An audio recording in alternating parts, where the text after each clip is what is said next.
મહીસાગર જિલ્લાના લુણાવાડા તાલુકાના પાદેડીથી સીમલિયા જતો રસ્તો બિસ્માર હાલતમાં હોવાથી વાહન ચાલકો તેમજ સ્થાનિક લોકો પરેશાન થઈ રહ્યા છે। ત્યારે તંત્ર દ્વારા વહેલી તકે રોડનું નવીનીકરણ કરવામાં આવે તેવી ઉગ્ર માંગ ઉઠી। પ્રાપ્ત માહિતી અનુસાર લુણાવાડા તાલુકાના પાદેડી રામપુરથી સીમલિયા જતો માર્ગ બિસ્માર બનતા અવરજવર કરનાર વાહન ચાલકો પરેશાન થઈ રહ્યા છે। रोड पर मसमोटा खाड़ाओ कायमी अवरजवर करनार मुसाफरो माटे माथानो दुखावा रूप बनता वाहन चालकों में रोषनो माहौल जोवा मळी रह्यो छे। ज्यारे सीमलिया, घटियाड़ा, सड़ा, नाना वडदला, सेमाराना, मुवाड़ाना ग्रामजनों माटे लुणावाड़ा तेमज मलेकपुर बजार में अवरजवर करवा माटे आ एक मुख्य मार्ग होवाना कारणे आजुबाजुना ग्रामजनों पण परेशान थई रह्या छे। ત્યારે તંત્ર દ્વારા રોડનું વહેલી તકે નવીનીકરણ કરવામાં આવે તેવી ઉગ્ર માંગ ઉઠી છે।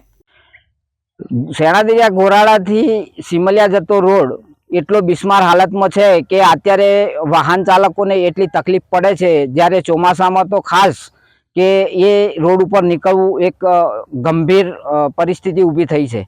માર્ગ મકાનવાળા અધિકારીઓને પણ હું કહું છું અને સરકારશ્રીને પણ નમ્ર નિવેદન કરું છું કે આ અમારા રોડનું નિરીક્ષણ કરી તમે તાત્કાલિક એનું રિપેરિંગ કામ ચાલુ કરો અને જો બને તો ટેન્ડર બહાર પાડીને નવો રોડ પણ કરો। કારણ કે અધિકારીઓને અમે ગમે તેટલી વાર રજૂઆત કરી અથવા તો મીડિયામાં આપ્યું છતાં પણ અધિકારીઓના પેટમાંથી પાણી હલતું નથી। આ માર્ગ મકાનવાળા ખબર નહીં એ લોકોને શું પ્રોબ્લેમ છે કે શું છે, કોઈ અમને જાણ પણ કરતા નથી। થઈ જશે બસ એ જ વાત કરે છે, પણ કે કામ આગળ ધપાવતા નથી ને કામ કરતા પણ નથી।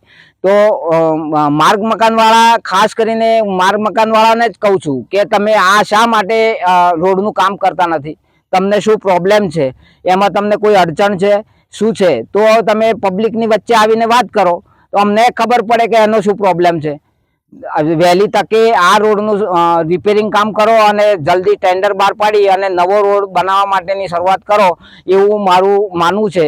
અગર તમે આ 10-15 દિવસમાં આ રોડનું સમારકામ નહીં કરી આપો તો પછી અમે માર્ગ મકાન વિભાગની ઓફિસમાં આંદોલનની પર પણ બેસીશું એવું મારું માનવું છે। એટલે જ્યાં સુધી તમે જાગો નહીં ત્યાં સુધી અમારે પછી એ રસ્તો પણ અપનાવવો પડશે। રામપુરથી સિમલિયા જતો રસ્તો ઘણા સમયથી બિસ્માર હાલતમાં પડ્યો છે। તંત્ર દ્વારા ઠીકડો મરાય છે પણ જોઈએ એવો રસ્તો બનતો નથી। એટલે આ રસ્તો જેમ બને એમ જલ્દી બને એ માટે તંત્ર જાગૃત થાય એવી અમારી એક અપેક્ષા છે। કેમ કે કાયમી અપડાઉન જે લોકો કરે છે એમને આવવા જવામાં ઘણો બધો સામનો કરવો પડે છે, મુશ્કેલીનો। ખાડા ટેકરા થઈ ગયો છે આખો રસ્તો। આપનું નામ? મારું નામ મહેશભાઈ કે શર્મા। ભીખાભાઈ ખાંટ, દિવ્યાંગ ન્યૂઝ, મહીસાગર।